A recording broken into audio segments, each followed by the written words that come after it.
So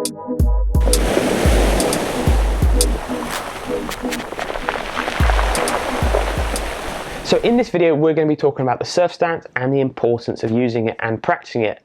Now, the surf stance is really easy to understand. You have your normal parallel stance, which everybody starts off with, feet to either side of the handle, toes pointing forward on the board.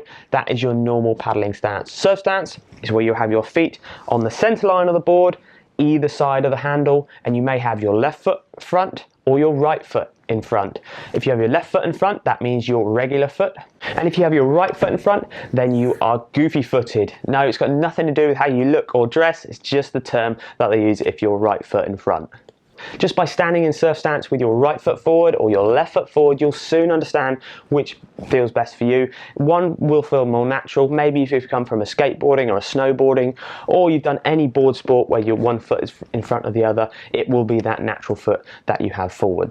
So why do we actually need to use surf stance? Now, the most obvious one is obviously riding a wave. It's way easier to ride a wave and to distribute our weight forward and back on the board than side to side, because you've got a lot more movements to control. But also when you're paddling out over waves, it's a lot easier to get over waves if you go into surf stance. So it's another reason why you should practice doing your surf stance, not just for catching the waves, but actually for paddling out over waves too. So when and where do you practice surf stance? You practice surf stance everywhere. That's the answer to that. Inland waterways, lakes, rivers, oceans, seas, choppy conditions.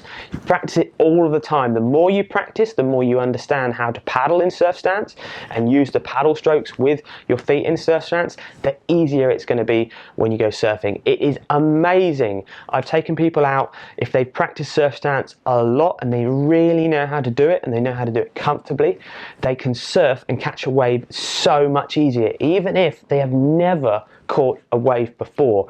This is the big thing. So if you're an inland surfer, maybe you only go surfing 2 or 3 times a year, practice your surf stance on flat water. It will make a massive difference when you want to go sup surfing. So a few little tips to practice your surf stance, like we spoke about in the basic step back turn video we did about a month ago. The best thing to do is always keep your paddle moving in the water as you go to move your feet. So remember, place your paddle in the water, move your feet. Place your paddle in the water, move your feet until you're into that surf stance position. Because I'm a regular foot, I always move my left foot towards the center of the handle as the first step of the maneuver, and then I move my back foot or my right foot behind me on the center line as my second part of the maneuver. Again, using the paddle as you go, it's much easier to use your paddle, to pull off the paddle and use that transfer of weight when you're moving your feet. So where to stand when you're on surf stance and paddling on flat water? Well, you're going to find one foot in front of the carry handle and the other foot maybe about 2 feet behind the carry handle. So you've got a really balanced place in the middle of the part of the board. But again, try and walk and shimmy yourself up to the front of the board, and try and walk and shimmy yourself to the back of the board as well. Great practice. Gets you moving your footwork on the board. It's going to be harder to do, but again, it's going to be much better for you in the long run when you go sup surfing.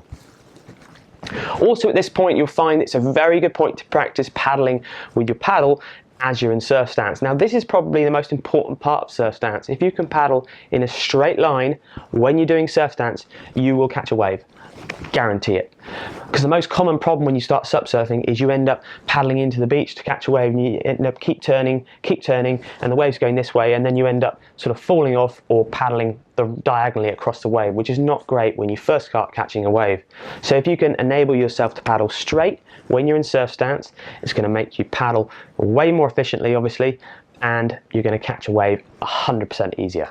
You can put the same information in our paddling straight video into this in paddling and surf stance. It's exactly the same, the paddle motion is exactly the same, except you're in surf stance when you do it.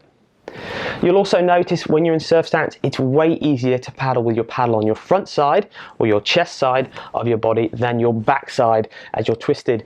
So if I was left foot forward, if I was paddling on my left hand side, it's much harder to do than it would be to paddle on my right hand side. Obviously that's because your body's in the way, but if you can also practicing paddling on your back side with your paddle, again, way easier when you want to catch waves, way easier when you get in the surf. It's harder to do for sure, but it's definitely something that's worth practicing.